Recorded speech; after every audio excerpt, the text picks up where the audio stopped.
Welcome to EPG Pathsala. I am Professor Ajmer Singh Malik, Department of Public Administration, Kurukshetra University, Kurukshetra. I am here to deliberate on an important issue relating to the financial administration, that is center-state financial relations in India.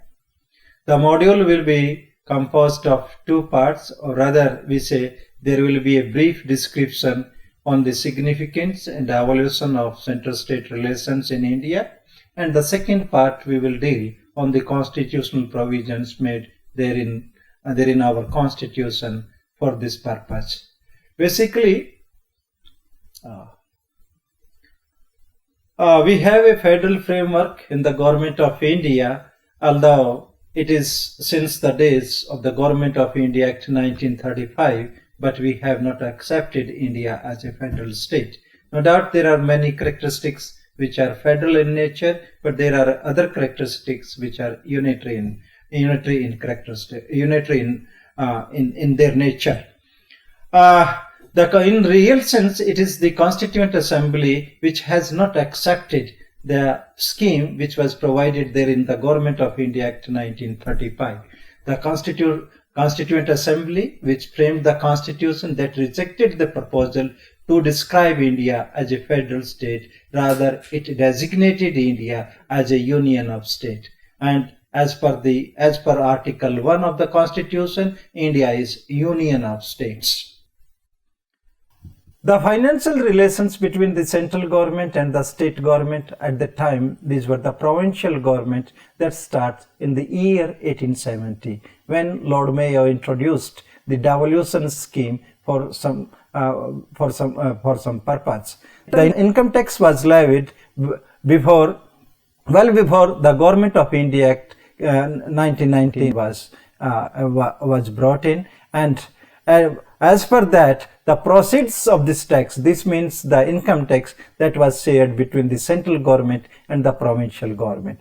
The Government of India Act 1919, although introduced to provide revenue heads matching to the respective responsibility of the central and provincial government, but it fell to a rigid division between the central and provincial heads of revenue, which means that by the Act of 1919, since we introduced diarchy, and as a result of that, the functions were divided between the central and the provincial government, and there was income tax before 1919 Act, and the proceeds or the revenue collected by this tax, that was to be shared between the center and the provinces at that time. So the Meston Award, on the basis of experience in the 1920s, lead to conclude that the authority most suited for discharging a particular governmental function need not necessarily be the authority most suited to raise the financial resources required to discharge the function. The Government of India Act 1935, that recognized that certain taxes beside the income tax, or we can say in addition to income tax, may also be collected by the central government and shared with the provincial government. In other words, we can say that the responsibilities were shared, the responsibility of the states were shared between the central government and the provincial government, and that's why after 1919 and thereafter, and even by 1935 Act, it has been made that the income tax or the proceeds of the income tax will be shared between the central and the provincial government. And the 1935 Act empowered the central government to levy other taxes and to share those, and the proceeds of those taxes may be shared between the central and the provincial government to discharge their functions. And that's why the provisions have been made there in the part 12 of the Constitution, that has made certain provisions relating to that is the finance, property, contracts and the suits of the Constitution, has the provisions for the center-state financial relation, mainly from Article 268 to 79. Or in other words, we can say that in the part 12 which is on the finance, property, contracts and suits. That provides for the constitutional relation, that provides for the relations between the center and state, or more appropriately we can say the union and states in our constitution. And the articles are relating to this aspect are Article 268 to 279. We will discuss those articles in somewhat elaborately manner.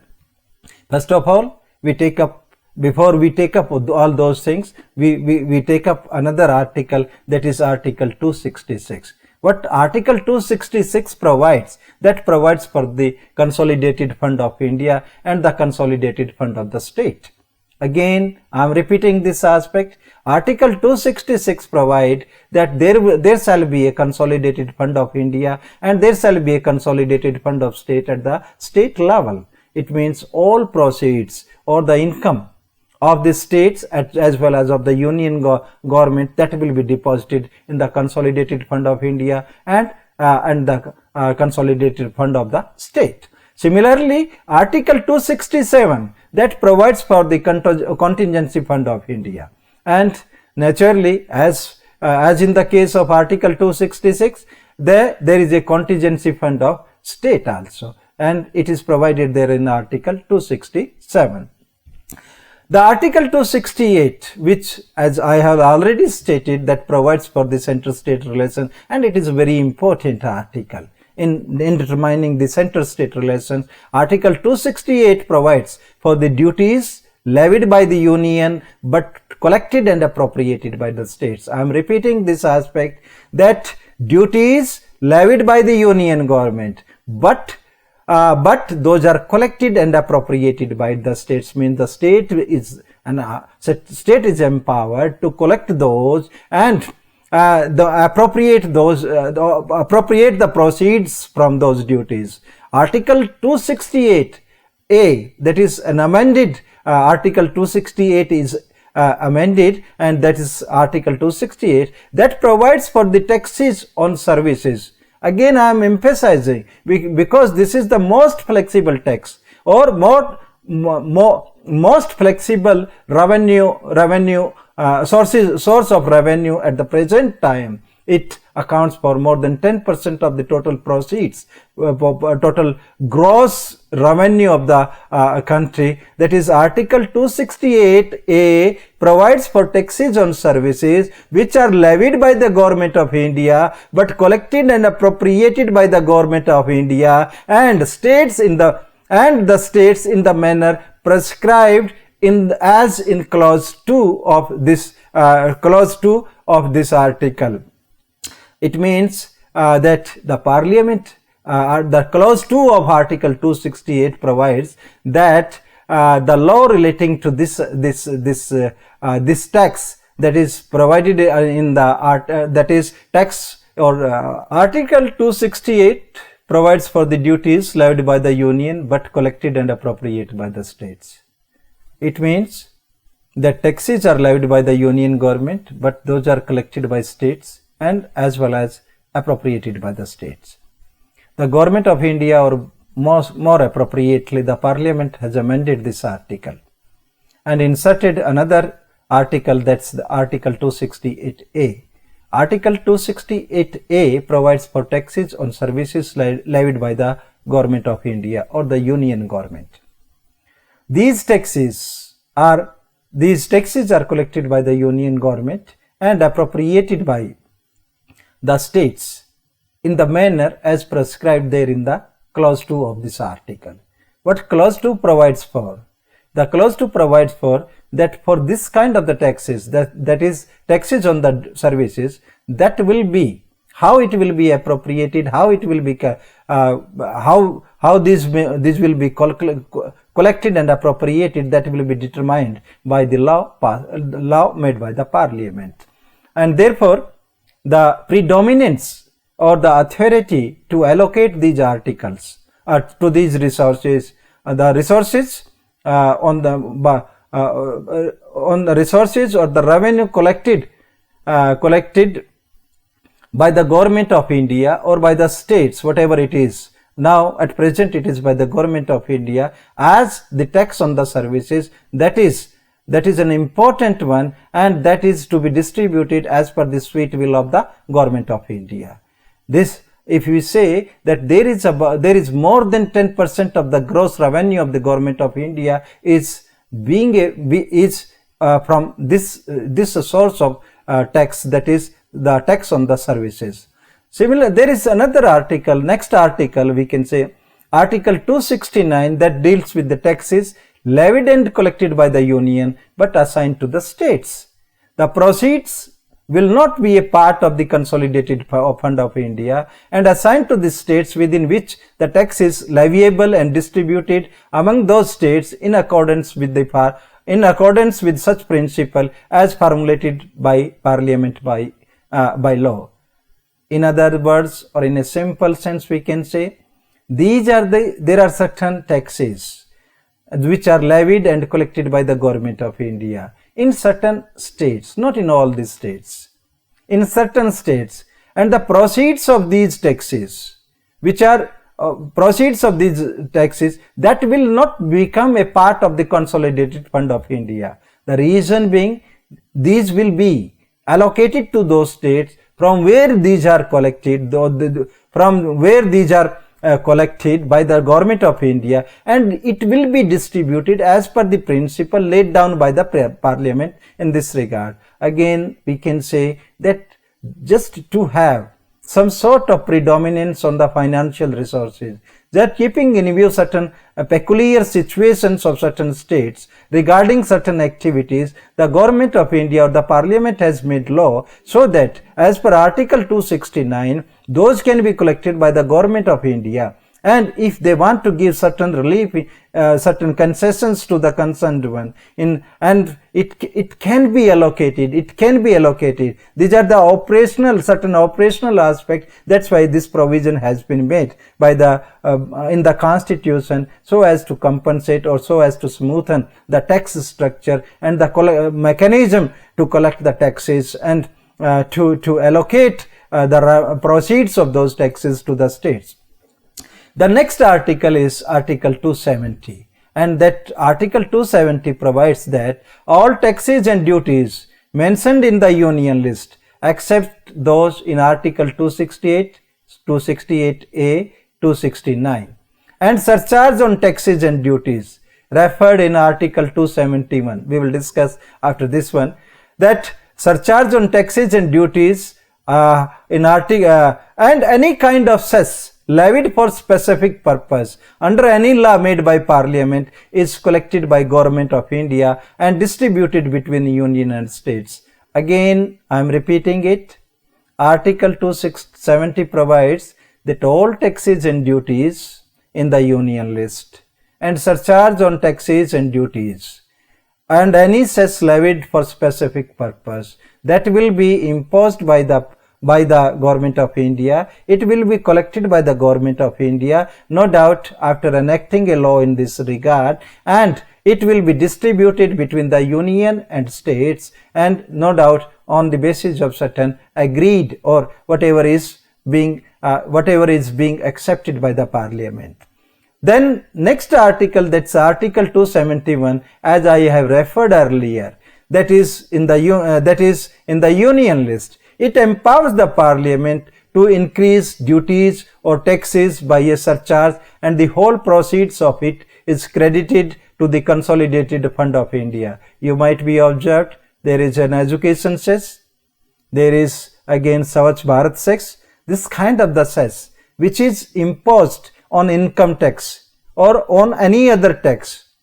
The cess or that is collected by the Government of India, then the proceeds of such taxes, such cess, that is distributed as per the agreed formula or as per the agreed norms between the Union and states. That is there in Article 271. Now, next article, that is Article 272, that is repealed by 18th Constitutional Amendment Act, and that's why this article does not have any relevance to our to determine the center-state financial relations. Next aspect is Article 273, that that provides that grants in lieu of export duty on jute and jute products to be charged on the Consolidated Fund of India. I am repeating and re-emphasizing this fact that Article 273 provides for the grants, and that is in lieu of export duty on jute and jute products. These are the two important things, and that will be charged on Consolidated Fund of India, and that is on India as the revenue. The that is charged as the revenue by the states Assam, Bihar, Odisha, West Bengal each year. Means that the government of India want to impose any export duty, the states, although the state can impose it, but states are not imposing, rather it is the Article 273 provides that the government of India can impose it, and if it likes so. But in lieu of that, the government of India gives a grant to the states of Assam, Bihar, Odisha and West Bengal each year in lieu of that export duty. Then Article 274 that ensures requirement of prior recommendation of President before a bill affecting taxation in which states before a bill affecting taxation in which states are introduced in any House of Parliament for enactment. And I tell you one thing, that there are three lists. One is the union list, another is state list, and the another is concurrent list. Means the subjects which are in the union list means the parliament is empowered to impose the taxes.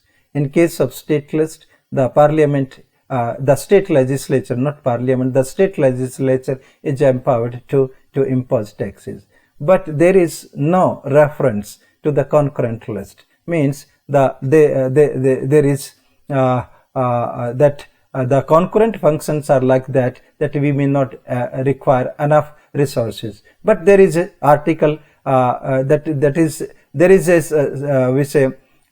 is an entry which is called the 97th entry, and 97th entry is a residuary powers, and it means if there is, as happened in the service tax that's under entry 97 in the union list, the parliament has imposed a service tax on certain services, and that is an important source of revenue to the government, and that source of revenue that provides in such a circumstances means there is a clear-cut demarcations of subjects where the state legislature or the union parliament is empowered to impose the taxes.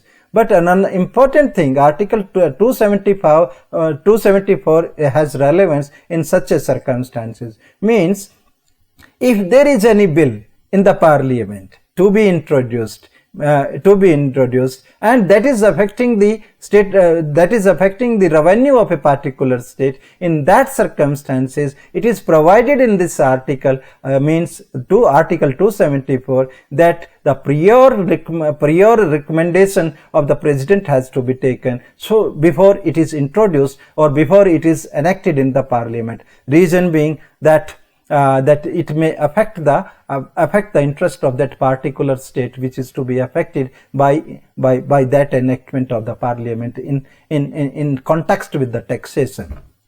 Then another important, and you may be aware of this article, that's Article 275, that provides for the external grants in aid of revenue to each state, or you can say that Article 275 provides to extend grants in aid of revenue to such state which in the opinion of the parliament are in need of it.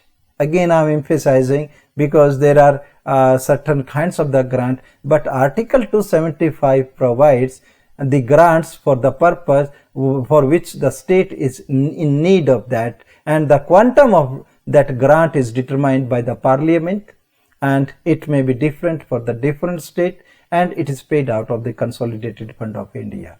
and naturally this has remained a very controversial one, particularly that the political party which is in political parties which is in power in parliament, they may treat the states of the different political party while extending that grant. But over the years, because of the recommendations of many commission and committees, we are going or moving towards more rationalization in extending such grants also. We will discuss this aspect while discussing the issues in the central state relations. What is the true picture of that? Not only this one, the aid is also given to meet the cost of such schemes. Again, I am emphasizing the aid that is under Article 275, the aid is given to meet the cost of such scheme meant for the development and for the purpose of promoting the welfare of the scheduled tribes or raising the level of administration for the scheduled areas, means where the scheduled tribe population is there.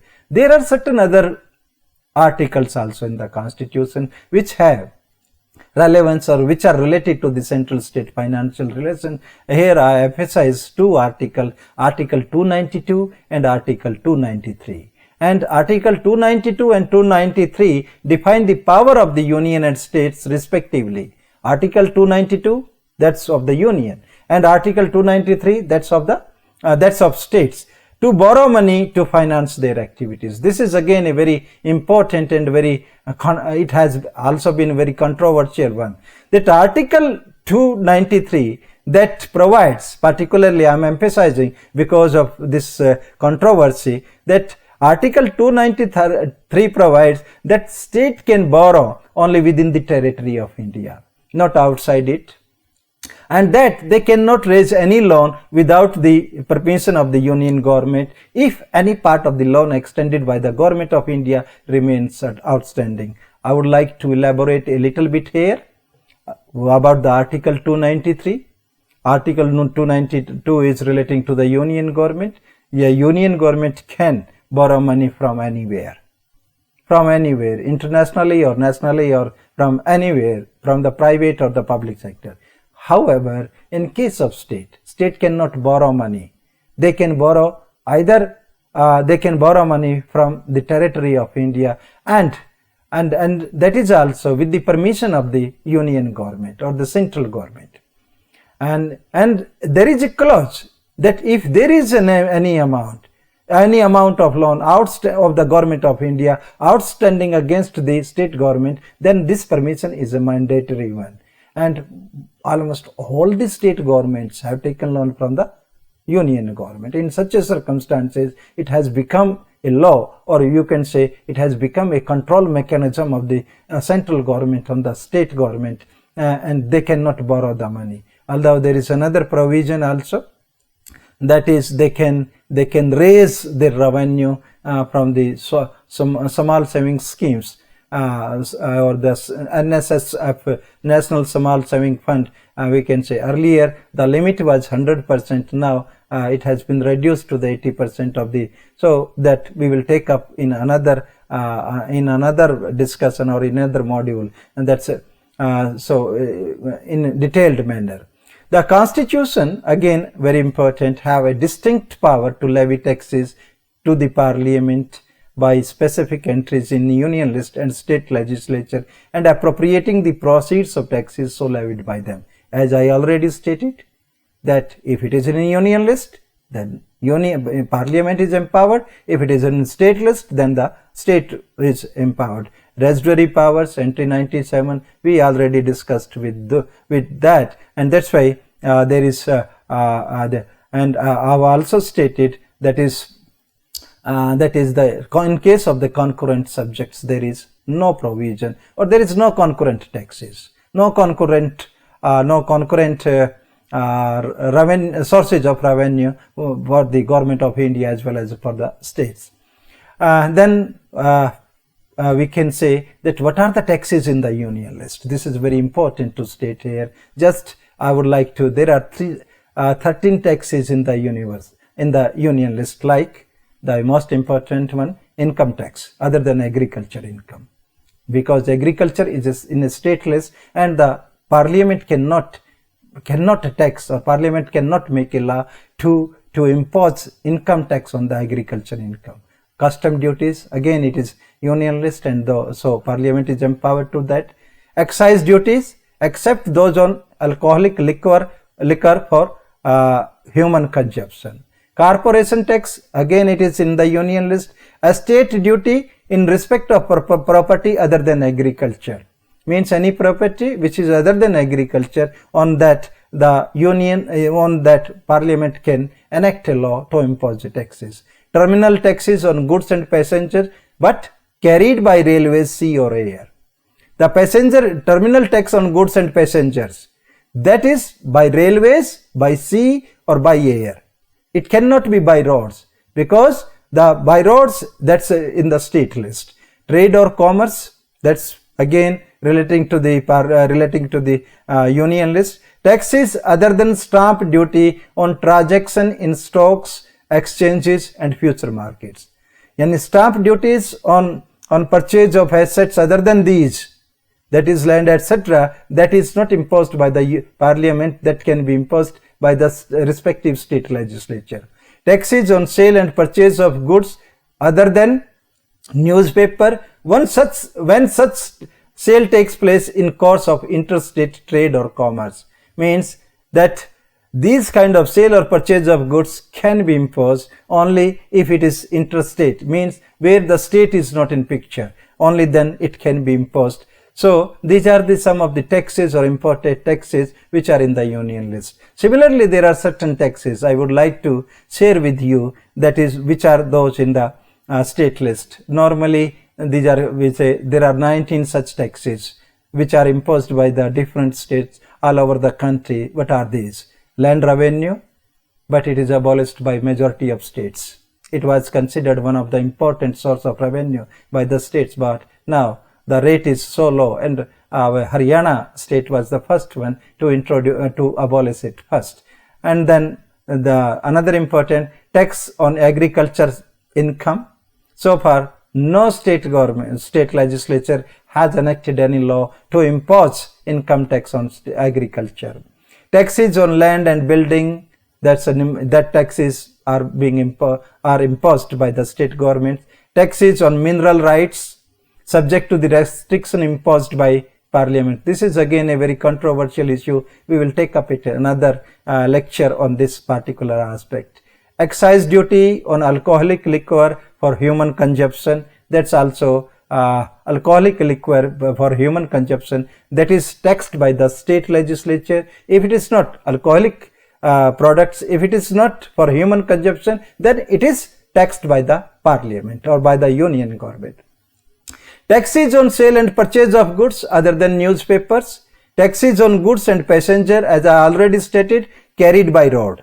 On passengers and goods, by if it is carried by road, then it is by state legislature. Taxes on vehicles, taxes on professions. No state government has imposed taxes on professions, because it makes the state government unpopular one. Taxes on luxuries, including on entertainments. Taxes on entry of goods into local area, that is in municipal areas, municipality tax or something like that. And most of the state government has abolished octroi, and that's why. Taxes on advertisements other than those published in newspapers and broadcast by radio and television. If you see on the roadside advertisement, that is taxed by the state government. And naturally some duties, we say if we summarize this aspect after understanding the constitutional provisions and which level of government can impose tax and which cannot, that we have divided into that taxation system, or taxes in India are divided into certain categories or certain groups. What are those groups? First, we take some duties are leviable by union, but they are to be collected and entirely appropriated by states after collection. Second, some taxes are both levied and collected by the union, but their proceeds are assigned to the union and to those states within which they have been collected or within which they have been levied, as we have discussed earlier. Certain taxes are levied and collected by the union list, but the proceeds are distributed between the union and states. This is the third category, and it is also important there are certain principles also that, or certain norms also, that it has been important in India as well as like other countries also, that that subjects we say subject listed the subject listed at the jurisdiction that has to be taken care by the concerned government or concerned level of the legislature or the parliament. Then there are certain asymmetries relating to the availability of funds or the revenues to the state government, as well as imbalance. As I have stated, predominantly it is the union government which is having most of the revenue, sources of revenue with it, and it is sharing with the state government, and state governments have demanded that they must be allocated more and more funds, as they have to discharge so many welfare activities, or so many activities which are considered the welfare of the society. We will deliberate on the second part of center-state financial relations. As we discussed in the earlier lecture on center-state financial relations, we discussed about the evolution, growth, and constitutional provisions relating to the central-state financial relations. In this part of deliberation, we will discuss on two more issues. One is the constitutions of the commissions which recommended certain reforms for improving the center-state financial relations, and the second is the issues associated with center-state financial relations. In the first part, first of all, why certain commissions were constituted for studying the center-state financial relations. It was, as earlier stated in earlier lecture, that there is a gap between the needs of the requirement of the states as well as the availability of the resources, financial resources with them. Whereas the central government, which is no doubt intentionally the constitutional framework have made it a strong one, they have enough or the surplus resources, and the states which have to make expenditures, which have to provide certain services to the people in certain basic areas that the states were not having or are not having rather adequate funds to deliver those services to the people as per the welfare philosophy of the state. That's why to have to balance that as asymmetric expenditure of the state government and the central government, certain commissions were constituted by the government of India, and we will discuss what they recommended for bringing reforms in the center-state financial relations. Let's first look at we take up that how many commissions are constituted for this purpose. In total, there are 4 commissions which studied center-state financial relation. First, that is the first Administrative Reform Commission. The second, Commission on Center-State Relations, popularly known as Sarkaria Commission. The third, National Commission to review the working of the Constitution. And the fourth, Commission on Center-State Relations, and popularly known as Punchhi Commission. So first of all, let's take the first Administrative Reform Commission. The first Administrative Reform Commission stressed the need to balance the national level and state level needs, which means that whatever the responsibilities or the functions to be performed by the national government and the state governments, that should be taken, or that must be taken into consideration while allocating the resources, financial resources, to the respective level of the government. The second is, that is the two institutions, particularly the Finance Commission and the Planning Commission. No doubt, now Planning Commission has been abolished, and Niti Aayog has been established in place of Planning Commission. But we say that the Planning Commission have been there for a long period in Indian history, and that's why we have to study the both Finance Commission and the Planning Commission. Those are performing the responsibility of distribution and allocation of financial resources. Naturally, the Finance Commission is constitutional body, whereas Planning Commission has allocated the resources for the development of the country, and therefore that the two institutions, that how those institutions are playing their role, that has to be considered while allocating the resources. That is an important issue associated with that. Then we say the third important recommendations which was given by the first Administrative Reform Commission is that is to set up a interstate council under Article 263. I emphasize this aspect that there is a provision in the Constitution under Article 263 to have interstate council, and that is to resolve the conflict between central and states and among states. But that has remained inactive or not constituted for most of the time in India, and that's why the first Administrative Reform Commission recommended that it should be constituted and it must be utilized for resolving those conflicts, particularly if it is relating to the financial aspect. No doubt the other aspects also, but finance is as one of, since the context is the finance, that's why I am emphasizing on the financial relationship. Then the second commission was, that is the Sarkaria Commission. The Sarkaria Commission made recommendations on certain areas. What are those areas? Number one, it was on resource sharing.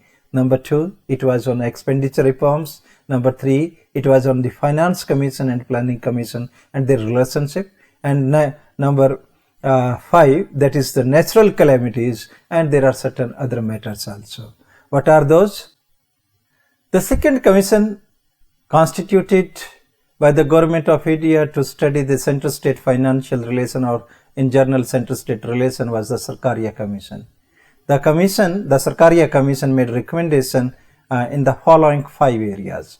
The first area was on resource sharing. The second was on expenditure reforms. The third is Finance Commission and Planning Commission. Fourth is on natural calamities, and fifth is other matters. We will take up one by one.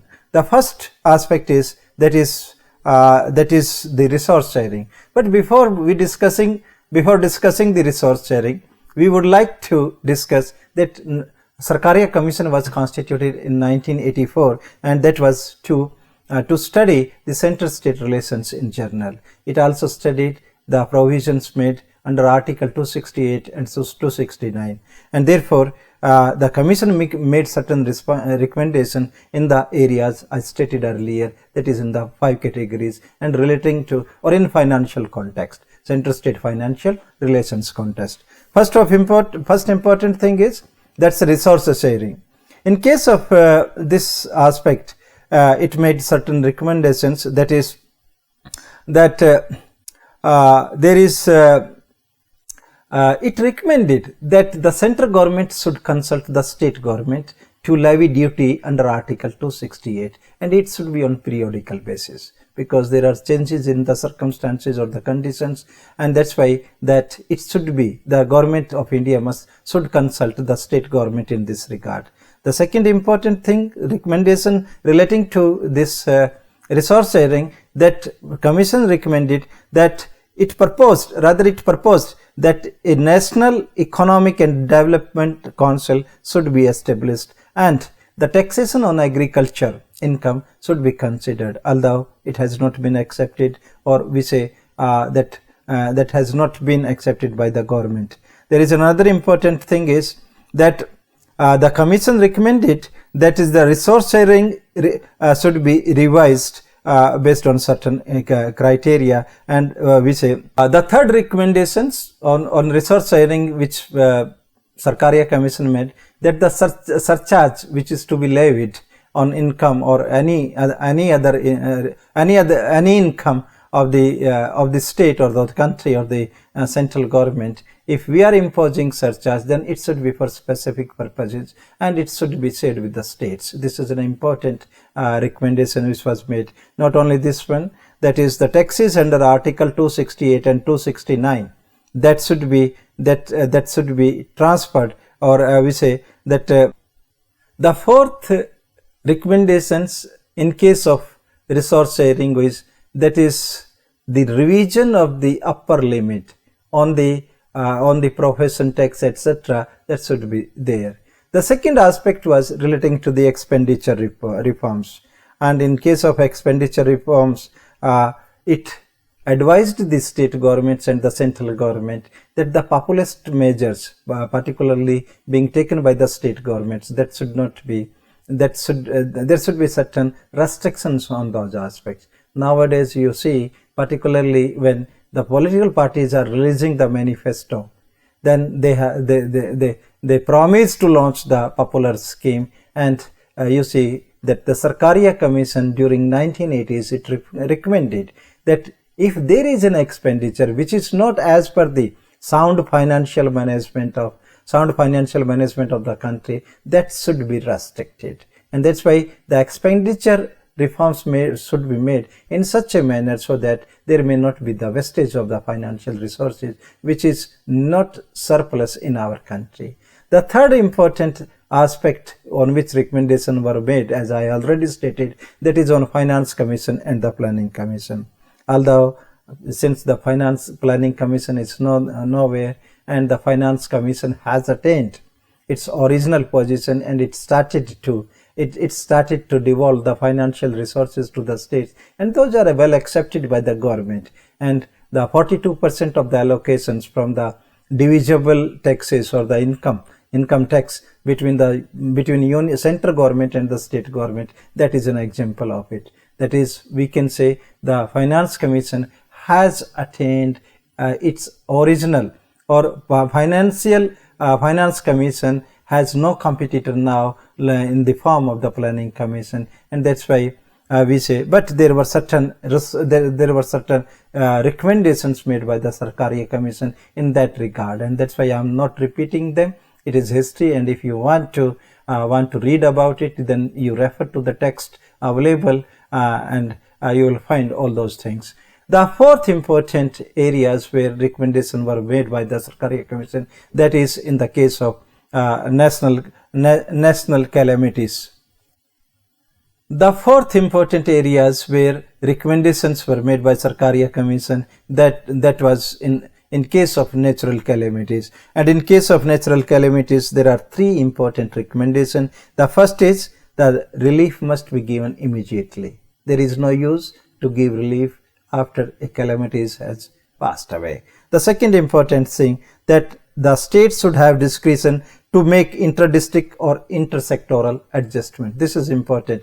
Means tied funds should not be allocated, that this is for this purpose and this is for that purpose. State government or the district administration, even at the district administration level, that must have reasonable powers so that it can reallocate it can reallocate the financial resources for the purpose they need it most. And the third thing is that relief assistance should extend beyond the financial years. Means sometimes the financial year restrictions are imposed, that should not be there. This is in case of the natural calamities, and you can see by this that Sarkaria Commission tried to make that how rationally we can utilize the financial grants or the financial assistance from the central government by the state governments in case there is a natural calamities.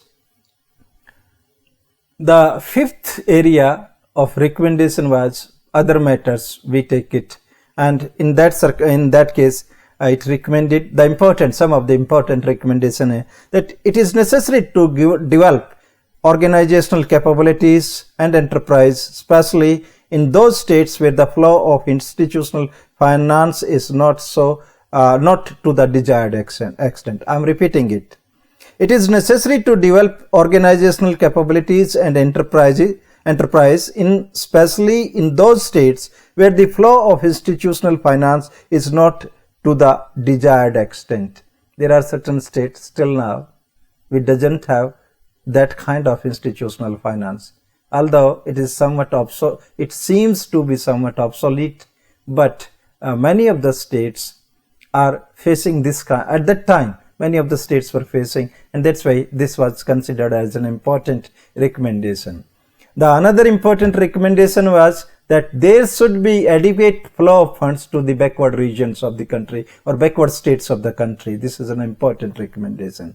And third important recommendation was non-productive expenditure should be considered as the part of the should not be considered as the part of the capital budget. So these are some of the important recommendations of the Sarkaria Commission, which were although we can say that the government of India has taken into consideration while formulating or while devising the mechanism to distribute the financial resources between the center and state.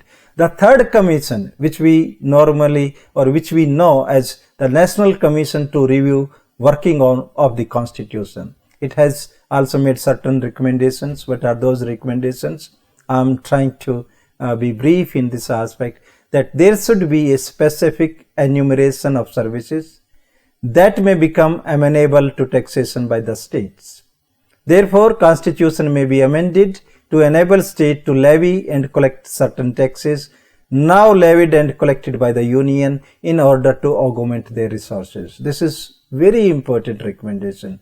As we stated in earlier lecture on the center-state financial relation, that tax on services is levied by the Parliament and it is collected by the Government of India, and it depends on the Government of India how to share it with the states. And since it is a flexible revenue, therefore a flexible source of revenue for the government, and it's the quantum of this revenue is more than 10% of the total gross revenue of the country, and therefore it suggested that there should be certain taxes which can be levied on the services, on certain services, and the revenue from those taxes should be or must be shared by the states, and so that it will help in strengthening the financial resources of the state, or it will help to augment their financial resources of the state. This is the first and a very important recommendation, which till date it has not been implemented by the Government of India. Although that more devolution has taken place because of the recommendation of the Finance Commission, particularly 14th Finance Commission, but this has not been accepted by the Government of India till date. Then the second important recommendation of National Commission to Review Working of the Constitution was a statutory body called Interstate Trade and Commerce Commission under Article 307 should be established by a law passed by the Parliament to ensure removal of barriers to interstate trade and commerce in the country. It is desired. It should be there, and naturally there are certain reforms, and those are in that particular field.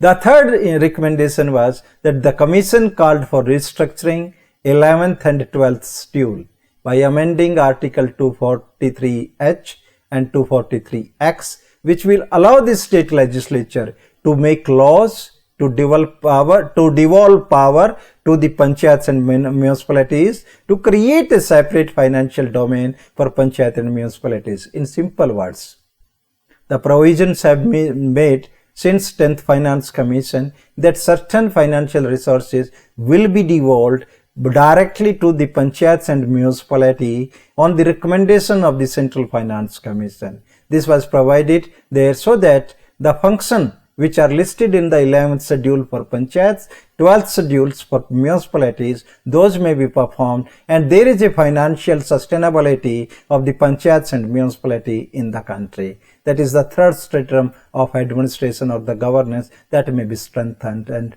that's for different purposes.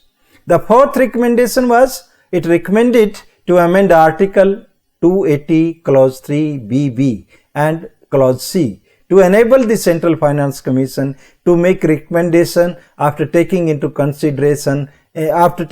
account the recommendation of the State Finance Commission. Although not in the spirit, but this has been accepted, and the Central Finance Commission is making recommendations for devolving the financial resources to the panchayats and municipality based on the recommendations made by the respective state finance commission. The commission also recommended that a proportionate amount out of the total plan outlay be earmarked for scheduled castes and scheduled tribes and be placed at the disposal of the proposed National Scheduled Caste and National Scheduled Caste and Scheduled Tribe Development Authority and the State Scheduled Caste and Scheduled Tribes Development Authority respectively. This is again considered as per the provisions, and we have inclusive development policy may be keeping in view this kind of the recommendation. The commission, another important recommendation was that appropriate provision may be inserted in the constitution to empower the parliament to fix the upper limit of taxes on profession.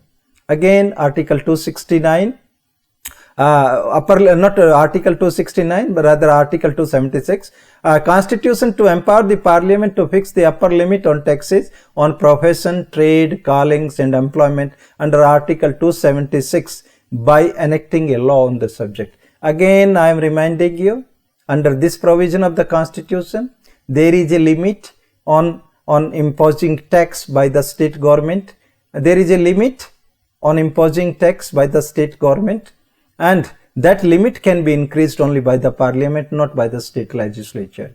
And as a result of it, that this kind of the taxation that is taxes on profession, trade, callings and employment, that has not been imposed by many of the state governments. Rather, this has been transferred to the local governments, and local governments are imposing it. The restriction, why there is a demand for enhancing the upper limit? The reason being the quantum or the amount of the taxes that can be levied as per this provision is so small that the state governments are reluctant to keep it with them and to impose such taxes on the people, because the proceeds from such taxes are not enough to collect or to impose. That means that government become unpopular more and may not be able to get enough resources from such kind of the taxes. Another important thing is public policy. Another important recommendations of the National Commission to review working of the Constitution is public policy should move decisively in the direction of doing away with surcharge as part of the union fiscal armory. In a simple sense, the surcharge should not be imposed, but unfortunately or fortunately, I can't decide it here or in this lecture, because the surcharge is always being imposed, and in case of such education says the collection is such a huge that we could make our elementary education program a successful one. Similarly, nowadays there is another kind of the checks, and those checks have been helpful in bringing some sort of services, in delivering certain services to the people, and that is essentially required by the society or by the country at large. So these were the important recommendations of the National Commission. Then the fourth commission which was appointed, which was recently appointed, that is Punchhi Commission. And this Punchhi Commission was constituted to make a comprehensive review of all transfer so as to minimize the component of discretionary transfer, particularly those channeled through centrally sponsored scheme, is urgently required. The question is, there are a lot of centrally sponsored schemes, and those are in the area of the state list. And as a result of that, most of the resources which are retained, which are with the central government, those are being funded by the central government, although that is considered as a state subject. As a result of that, there was criticism of the central government, and the central government is using discretionary power in transferring that resources, and that's why this was studied by the Punchhi Commission. Second important area was it emphasized the need for higher central transfer to backward states. You might have heard about the Bimaru states. There are certain backward states in the country, and that is creating imbalance of the development, and that's why it is being felt that backward states must be empowered in such a way so that they can improve their physical and human infrastructure. I'm not going in detail, but this was one of the important areas which was considered or which was studied by the Punchhi Commission. Third, the Commission also considered that there should be a greater focus on the issue of governance in less developed states. Generally, it is considered the states which are not developed one, they have the poor state of governance, and that's why there should be a greater focus on the issue of governance in the less developed states, because who are poor in governance, they may not be able to deliver the development efforts in that particular state for their people. And that's why this commission considered that the central legislation, both future and existing one, like right to education involving state for their implementation, should provide for sharing of cost by the central government. Swachh Bharat is another one, health mission is another one, that there are certain basic services which are in that case their governance is very poor, the reason being those are poor, and that's why this should be considered. That is an important one. Then additional expenditure liabilities on states on account of their implementation of certain legislation should be fully borne by the central government. An institutional mechanism should be put in place to verify the additional cost and ensure reimbursement of such additional cost to the states. Means there are certain additional responsibilities. As for example, the central government, parliament is enacting environment related laws, and who have to implement those environment related laws? It is the state government, and as a result of it, it has to borne certain cost, and the central government is not compensating those states to deal with those environmental concerns. And in such kinds of the activities, those were an important areas of the recommendation or consideration by the Punchhi Commission. The fifth is, there is a need for suitable policy initiative to improve the CD ratio of bank credit in the poorer state in a time-bound manner. This is, we say, it should also be accompanied with the strategy to cultivate and to spread the habit of banking among the poorer section of society to achieve the objective of financial inclusion. And then we say Jan Dhan Yojana, you understand with that, and the implication of all those things. This is an after effect of the Punchhi Commission. That's an important. There is another recommendation or another suggestion which was made by this commission, that issue of additional commitment of states arising on account of pay revision that requires to be taken up in such a way so as to make them a component of the terms of reference of the future finance commission. We will discuss this matter while discussing the issues of we say asymmetry or imbalance in the center-state financial relations.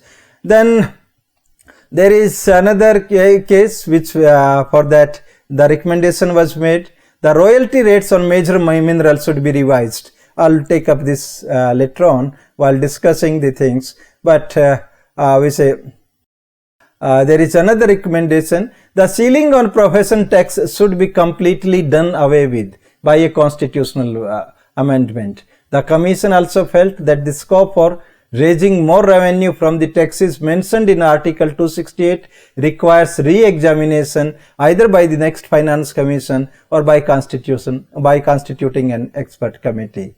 The Commission also recommended that an approach of state-specific target of fiscal deficit in fiscal reforms and budgetary management legislation of state is required, as the present is unable to deliver the right perspective. So these are some of the important recommendations which were made by the Punchhi Commission. Punchhi Commission not only made many recommendations for for rationalizing the center-state financial relations.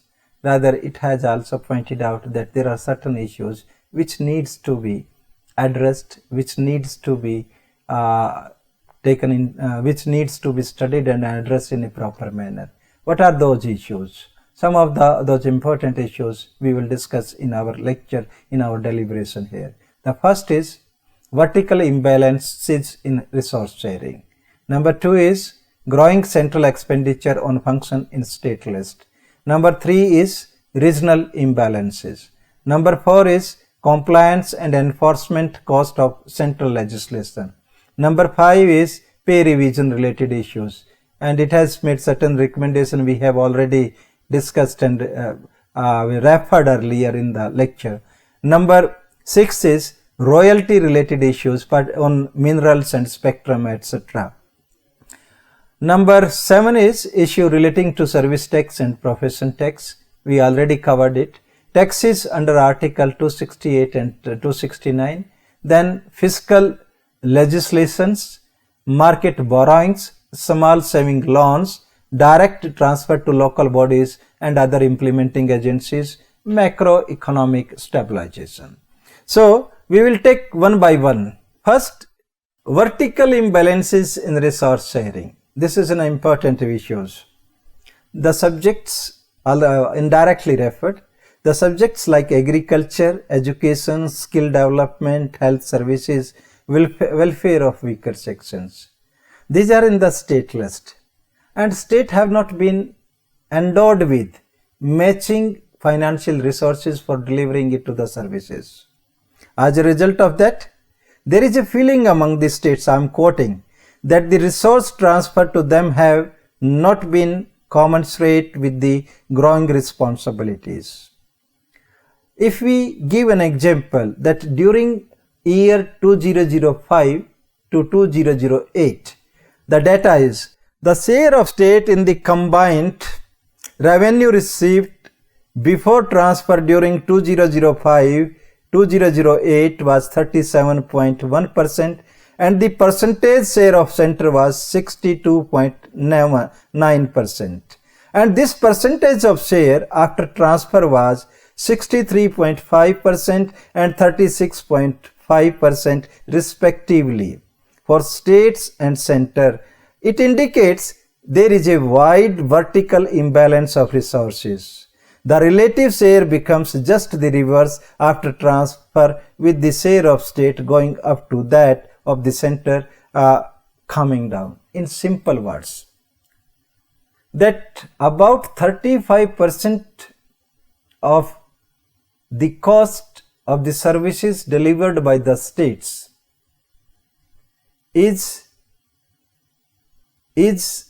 about 35. The revenue about 35% to deliver the services available with the states, whereas it has to be dependent on the central government, whereas the central government has not to deliver it.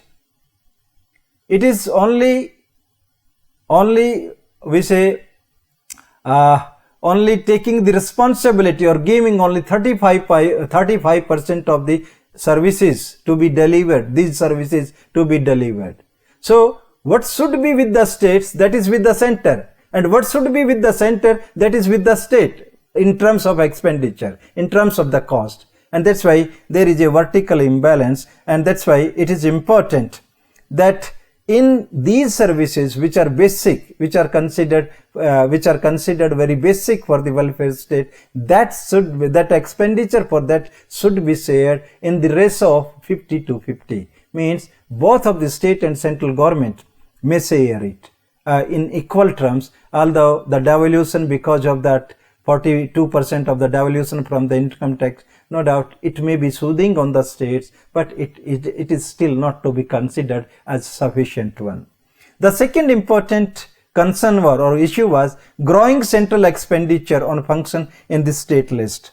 That means that the 12th Finance Commission report reveals that a fifth of the expenditure incurred by the center was on subject listed in the domain of the state. Means whatever subjects are listed in the state, for that, the central government is discharging those functions in the form of the central sponsored schemes. Why not you devolve finances to the, why not you devolve some finances or financial resources to the state government, since these subjects are there in the state list, and that's why it has to be considered very important. It has to be considered, or it has to be taken into consideration while devolving financial powers, or the financial grants be given to the states. The third important thing is that's the regional imbalances. And in the regional imbalances, that there may be normally there are certain areas which are backward, there are certain areas which are not backward, and exemptions are being given by most of the exemptions are given by the central government in the form of the tax exemption or the tax concession, or in the form of that is, there may be specific programs for that particular area, and that is by the central government. Although the development, particularly if it is relating to agriculture and other things, why not it is given to states? They know which areas are developed, which are not developed, and instead of that the central may help those areas, we must have a mechanism to share that the regional imbalances may be corrected both by the central government efforts as well as state government efforts. This is the fourth issue which we stated earlier, that is compliance and enforcement cost of central legislation.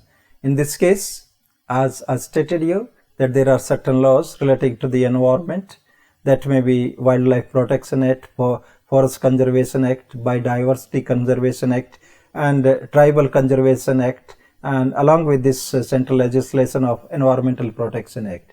This kind of enactment, this is those are implemented by the state governments, and there is no funding from the central government. The central government must consider that the state must be funded as per their requirement in their respective states while devolving or while extending the grants. There should be such mechanism, institutional mechanism. There is a need of institutional mechanism.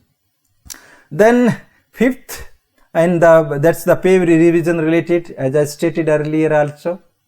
After every 10 years, there is a revision of pay of the government employees, and the pay related issues, that central government revise the pay scales of its employees, being a model employer, and since some of the state have to follow them. State have to follow the central government. If they are not following, then they become unpopular. But many times what happened, state government does not have, or many of the state government do not have enough resources to pay at par with the states. As a result of that, there is a financial burden on the states, and the amount to be given at the time of the revision of pay scale is so big that the state may find it difficult to do that. This is an important aspect. No doubt, for 5 years, the revision that is being funded in certain cases, not all. So we say that the central government must evolve a mechanism so that there may be a regular funding of deficit arising out of the pay revision by the central government and the state government. There should be a parity, and it should be followed. This is recommended by the Punchhi Commission.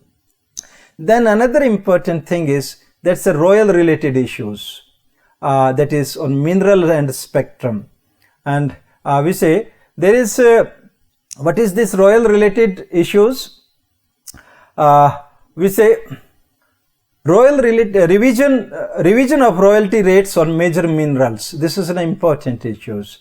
The central government is empowered by the Mines and Mineral Development and Regulation Act 1957 to fix as well as to enhance the royalty in respect of any mineral. Mineral is a state subject, but this act empowers the central government to impose or to revise the royalty, and it revises for itself. The central government can revise it on a yearly basis by every budgetary provision. It may be revising, But in case of the state, they are not revising for a longer period. Means what is to be given to the state by the central government in lieu of the duties or taxes on minerals, that is not being revised. There is a provision that it will be revised for 3 years. Sarkaria Commission made recommendation that it will be revised after every 2 years. But Punchhi Commission also made a recommendation, at least it must be revised after 3 years, as is promised in this legislation of 1957. That's why this is an important issue. Then taxes under Article 268 and 269, that's the cumulative effect. Taxes under Article 268 and 269. There are many taxes which are imposed by the central government under Article 268 and 269. The Punchhi Commission opined, or Punchhi Commission state that the opportunity, or we say that scope for further imposing or further enhancing the rates of those taxes, particularly under Article 268, that has exhausted. And therefore, we must find out some alternative. Perhaps goods and service taxes that may provide an opportunity for rationalizing this aspect. I'm not going in detail because GST is yet to be finalized in a proper manner. It may, whenever it will come, then we will be able to know about those details, how it has been able to rationalize the taxation under Article 268 and 269. There is another issue which Punchhi Commission has raised, that's relating to the that is fiscal reforms and budget management legislation. Almost all states except a few, that may be West Bengal and Sikkim, that all states have passed the fiscal reforms budget management legislation for their states, and particularly related to the deficit in relation to the deficit financing. And that has to be taken into consideration because states are not able to compliance with the provisions made because of their pressing needs. And that's why this is an important issue which needs to be. Then market borrowings, as we stated earlier also, we cannot borrow from the market. The states cannot borrow from the market, and if they want to borrow from within, although they can borrow from within India, and that is with the consent of the government, it should not be there. Both states and central government must be on equal footing, or there may be relaxations for them. Similarly, small saving loans, that is national small saving funds are there, they can borrow, the states can take advantages of those, but that era has already gone because of many kinds of the tax reforms are there, and now the amount collected, or the central government, the amount collected through the small saving funds is not considered so adequate for funding the development or funding the government, and that's why there are problems. The issues, direct transfer to local bodies and other implementing agencies, that is the central government is directly funding the district level authorities and other panchayats and municipalities, that is also subverting the predominance or the control of the state government in terms of certain delivery of services to the people. As a result of that has created many kinds of concerns for the state government. And lastly, macroeconomic responsibility. That macroeconomic responsibility is considered to be the responsibility of the national government, and it has to stable the economic system of the country as a whole. These are some of the issues which are to be attended by the central government, or by the concerned, so that we may have a balanced center-state financial relation. It should be in consonance with the needs of the state, as well as it should be in accordance with the paying capacity of the people. In such a manner, only then we can evolve a true kind of cooperative center-state financial relations in the country. Thank you very much for being with us. Thanks again.